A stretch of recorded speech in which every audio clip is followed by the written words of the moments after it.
Hi guys, welcome back to the channel. Welcome to another video. So in today's video we're gonna be talking about the options that one has after graduating from med school as well as finalizing residency. So without further ado, let's get into the video. Alright, so after my last Q&A on studying medicine intake about 2 weeks ago, I think I got this question that I'm gonna insert here so you can see it for yourself. And this is the question that I got. I'm gonna read it as well. Hey, I want to ask you a question. Is studying medicine in Turkish language easy for foreigners whose first language is not Turkish, and there are any job opportunities for international students after completing their medicine degree in Turkey? Thank you in advance. Okay, so in this video I'm gonna answer these questions as well because I previously planned on making this video, and these questions just came up, so I was like, okay, why not, let me just make the video where I'm gonna answer partly like this question that I got asked, and also I'm gonna talk about other things as well, as in to do with the things that one can do after they finish their med school as well as finishing their residence. So answering the first part of the question, of course it's very hard for foreigners, especially those people whose first language is not Turkish. Like studying medicine in Turkish can be very haunting, can be very hard, but yeah, you have to work very hard. If your Turkish colleagues are working like 2 times harder, then you might have to work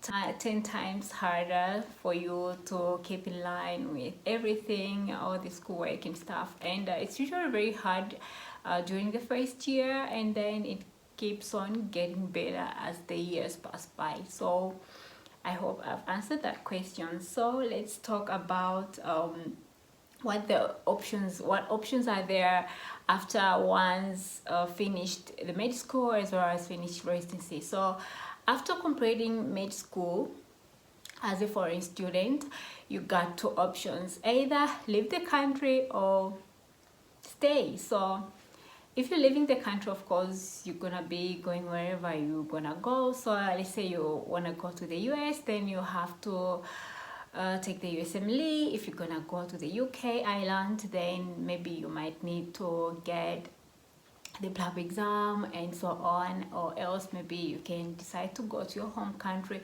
It's out of your choice. So let's say you want to stay in Turkey here. So you also have 2 options. It's either you work in the country or you're gonna go on to do your residency. So if you're gonna work as a general practitioner, you probably are going to work at the emergency department of a private hospital, because I think I've mentioned this before, but as a foreign doctor you can only practice in the private hospital setting. So as a general practitioner, you are going to work at the ER of a private hospital, which is also pretty good. And if you choose to pursue with your studies, then you're gonna go into residency right here in the country. Then you have to take the special exam that's called TOEFL. After getting an average mark of about 45 or above, then you can choose the specialty of your choice. So that's gonna be like 3, 4 to 5 years according to the specialty that you decided to go into, and you're gonna go on with your studies. After finalizing with your residency, you also have other options as well. 2 options: it's either you stay or you leave. So you might decide to go back to your home country, another country, to practice whatever. But so now I'm gonna talk about the options that one also has after completing the residency. So let's say you've finalized your residency, and you too have two options as well. So it's either you leave the country, you go to your home country, wherever you want to go, or you're gonna stay in Turkey. So if you stay in Turkey, you probably wanna practice. So if you're gonna practice here, you're gonna practice at the private hospital setting, as I said previously, that you can only work as a doctor in a private hospital. So yeah, you're going to practice as a specialist doctor in a private hospital setting. So let's talk about how the job application process goes on. Like, so if you're going, it doesn't matter if you're going to work as a general practitioner, that's after just completing the med school, or if you're going to practice as a specialist after residency, that is. The job application path is almost the same, I would say, like it's the same. So you probably are going to do some job application. So I'll advise that it's better to do some kind of application before you finish your med school or before you finishing your residency, because it helps you in saving time, because the process is a little bit long. So there are also options that you're gonna do your application. It's either you do application online, because there are so many websites that place the vacancies, the job vacancies of the doctors, that's the private hospitals, as we've talked already.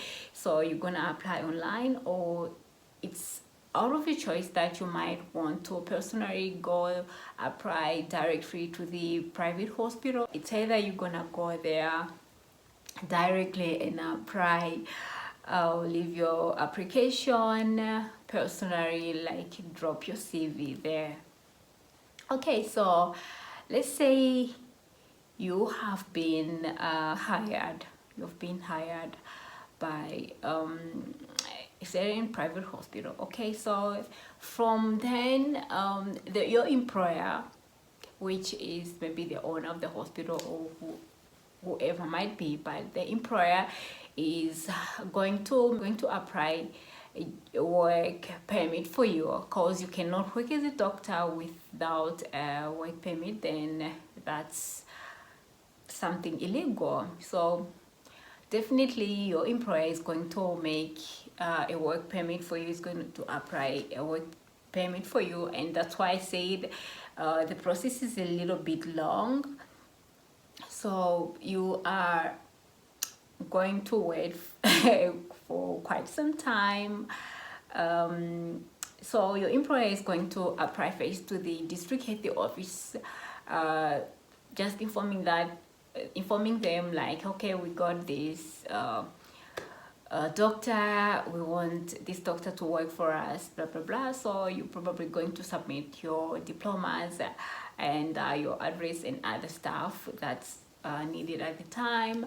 And then after they get the consent from the DHO, that's the district health office, and then your employer too is going to apply for the work permit at the Ministry of Labor.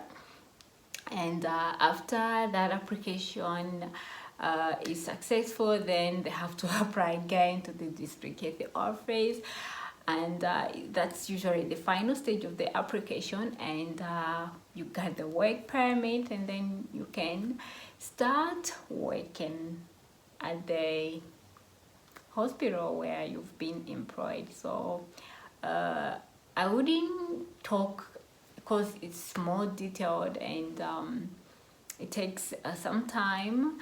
This is the shortest way, the shortest version of all the things that do happen, where I can put them. Yeah, so that's how it is.